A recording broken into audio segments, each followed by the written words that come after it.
I inspected the carving. Its woodworm-dotted surface and water-stained edges suggested it had once been much more than a decorative piece in a jewelry store. It was a gold leaf-covered carving of what looked like a goose.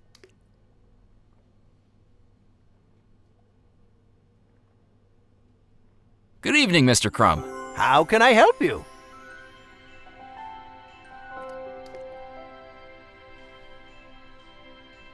How's business tonight? You're not a millionaire with an enraged fiancé, are you? I'm not, no.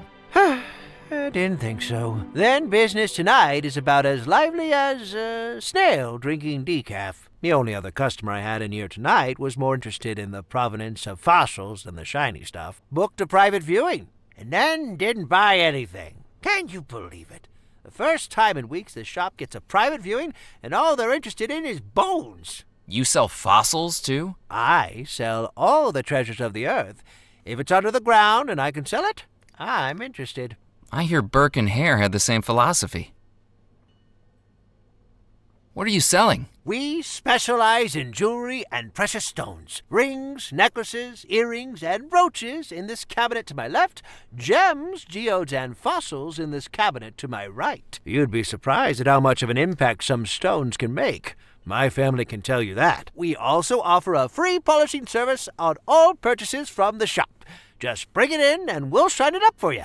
Our little thank you to our loyal customers. How do you know what jewelry was purchased here? I handcraft everything this shop sells. I have an encyclopedic knowledge of our wares, Mr. McAllen, going back decades. What's the most valuable thing in here? I suppose that depends on how you value things, doesn't it? In dollars and cents? Yes, I used to value things that way. But a lack of business has a way of making you more philosophical about these things. Now I'd say the most valuable thing here is Granny. Granny? Your grandmother is in here? That's right. In the fishbowl. Granny is my goldfish.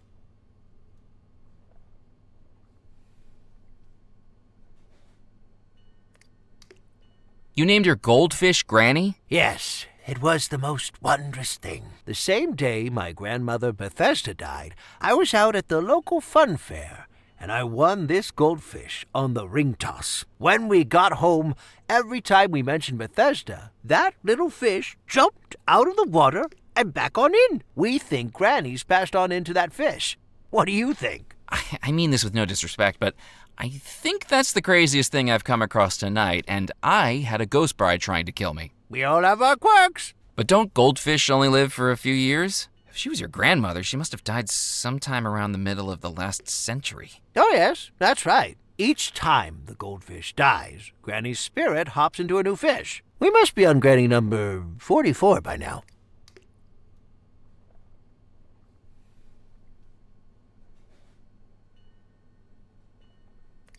I'm looking for lost treasure. I'd say you found it. Everything inside these four walls is a treasure, handmade to the finest quality. I mean a specific treasure. The lost treasure of Belmore Manor. Well, if you find it, bring it in here for an appraisal. I'll give you a good price for it. But that's a pretty big if, isn't it?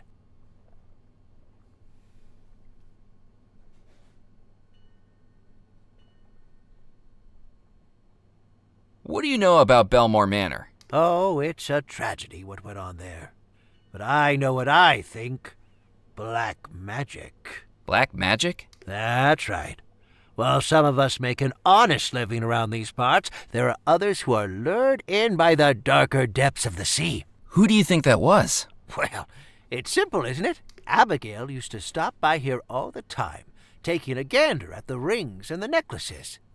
She was a lovely young girl who always saw the best in people. And Mr. Rackham, he was a model for how to run a good business, honest and decisive. Now, that only leaves one person, doesn't it? The sailor? Exactly.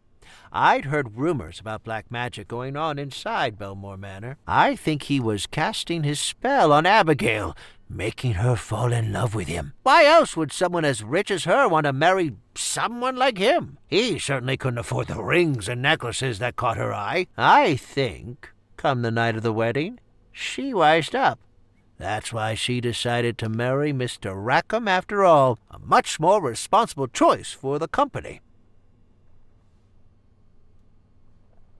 What's the carving on the front of your counter? That is the genuine stone carving of the Golden Goose, the famous brigantine. I could trace my family's history on the island back hundreds of years, right back to the ship's owner, Captain Bartholomew Crumb. You've heard of him, I expect. Captain Crumb, the vicious pirate? I read about him as a child. One of the most successful in the Caribbean. That is, until, as the story goes, he got pursued by a ghost ship. A ghost ship? Surely that can't be more than a legend. Then how do you explain this? Without a single shot fired, every sailor aboard his ship fell down dead, victims of an evil pirate who wielded a black stone. Captain Crumb was the sole survivor. He escaped undetected in a rowboat, and after days at sea, made it to this very island. After that, he never went to sea again. Instead, he set up this shop with the one chest of jewels he'd managed to carry away. Some of the gems you see around here still date back to that final hoard. A black stone killed the crew? So the story goes. I suppose it explains my family's obsession. Not just the gold and jewels that tempt us, but the wicked stones that threaten us. Why did Captain Crumb come to Devil's Rock to set up his store? This was his home port. Devil's Rock used to be quite the lawless island. Legend goes he used to hide his treasure along the southeastern coastline. The island is dotted with caves. Plenty of places to hide the loot. I think I'll just look around for now. I'm here if you need me. Excuse me, would you be able to polish a brooch for me? Let me take a look. Oh, well, 18-karat yellow gold, filigree wirework in a handcrafted floral motif, and round, brilliant cut ruby, if I'm not mistaken, made to fit a music box? That's right.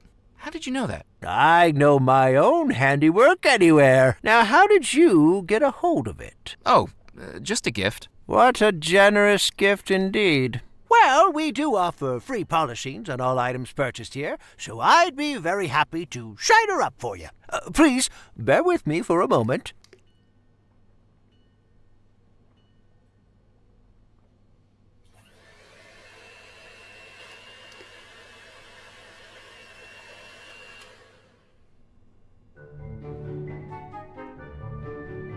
There we go, shining like a firefly's rear end. I'm afraid the clasp on the back has broken off. You weren't planning on wearing it soon, were you? I wasn't planning on wearing it at all. There's no shame in indulging yourself every once in a while. Lord knows I can appreciate the comfort and empowerment a pair of hosiery can bring. Anyway, we don't have any replacement clasps in stock, but I can put it in order. In the meantime, here's a button magnet that should hold it in place, as long as you're not too vigorous with it. Thank you.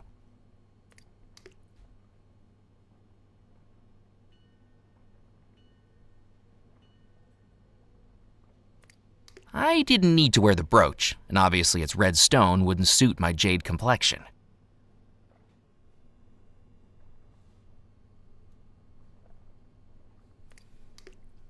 I thought I'd keep that to myself.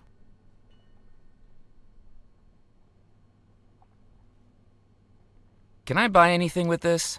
I'm afraid doubloon's jewelry might be a little out of your price range.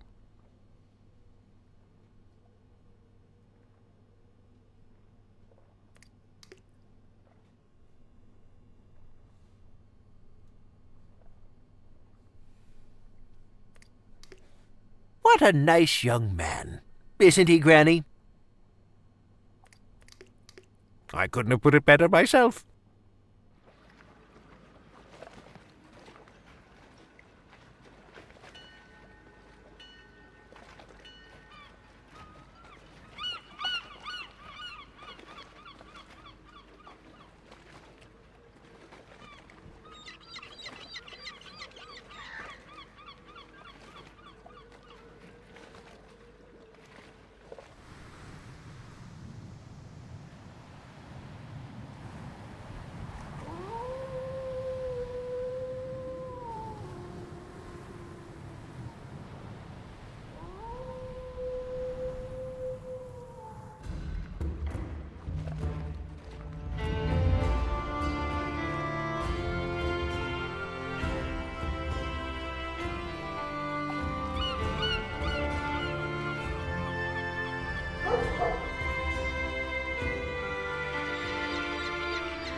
A notice board stood outside the newspaper office, containing a mixture of advertisements and front pages from previous issues. Murphy McAllen, so you're still here. What have you been up to? Anything newsworthy?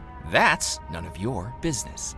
Don't think I've forgotten your trick with the telegram. Hey, it's nothing personal. Your business is my business, and my business is news. I'm Evelyn Stoker, editor of the Juniper Parish Gazette. No misdeed left unshared, no drama left unmonetized.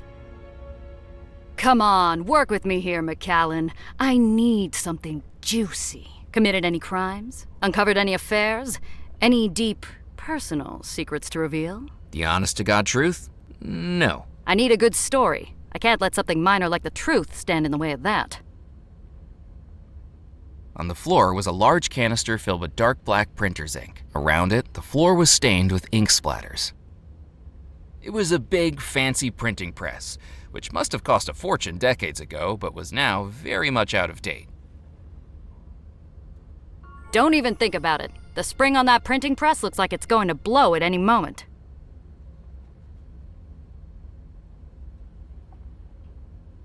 I picked up the scissors. With her stunt at the bayou, I figured she owed me one.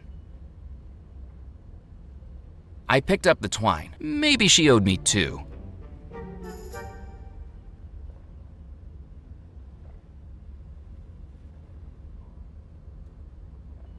The back wall of the newspaper office was filled with filing cabinets. From the labels on the front, they looked to be archived issues of the Juniper Parish Gazette. Hey, you can't come back here.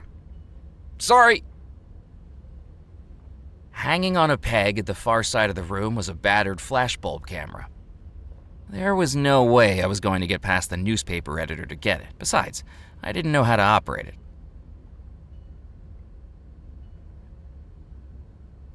Yes? Hi. What are you working on? One of the most romantic articles this newspaper's ever seen. Francois Fogg, Dead Nettle's local pharmacist, is reuniting with his long-lost love after 14 years apart, thanks to this newspaper's personal ads column. What a lovely story. That's right. She mailed in a letter she wanted printed. Her former sweetheart saw it, and now they're on track to see each other again. Eventually. Eventually? Well, that's a bit of an administrative issue. In the letter we received, she told him to meet her in her Texas hometown of Magnolia. Due to a tiny typesetting error, he's now on a 6-week voyage to Mongolia. But doesn't it warm your heart how far people will go for love?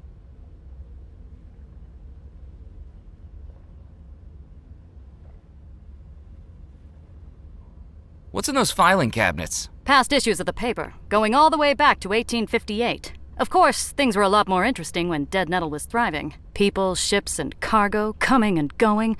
Lots to report on back then. More than the dregs I have to dress up now. Do you have any back issues featuring the Belmore Manor wedding? We don't, I'm afraid. Most of the paper's directors were at the wedding, and disappeared along with everyone else. The newspaper had to close up shop for months while it was restaffed. This was back when the Gazette wasn't run by just one person. Why did the ship stop coming to Dead Nettle? The Belmore Trading Company was the heartbeat of this island. After the disappearance, there was no one left to run the company, and it all got sold off. When that folded, so did pretty much everything else. Did you know Comptroller Grimes? How could I forget him? The guy was a walking, talking migraine generator. Surely you shouldn't speak at the dead like that. Why not? I spoke plenty worse about him when he was alive. Anyway, I'm sure everything happens for a reason. And hopefully that reason is to increase my circulation numbers. Everything's connected, you know. Have you ever heard of the butterfly effect? I suspect it works for moths, too, because I can never get the damn things out of here. Some people say that if a man breaks wind in Alabama, it can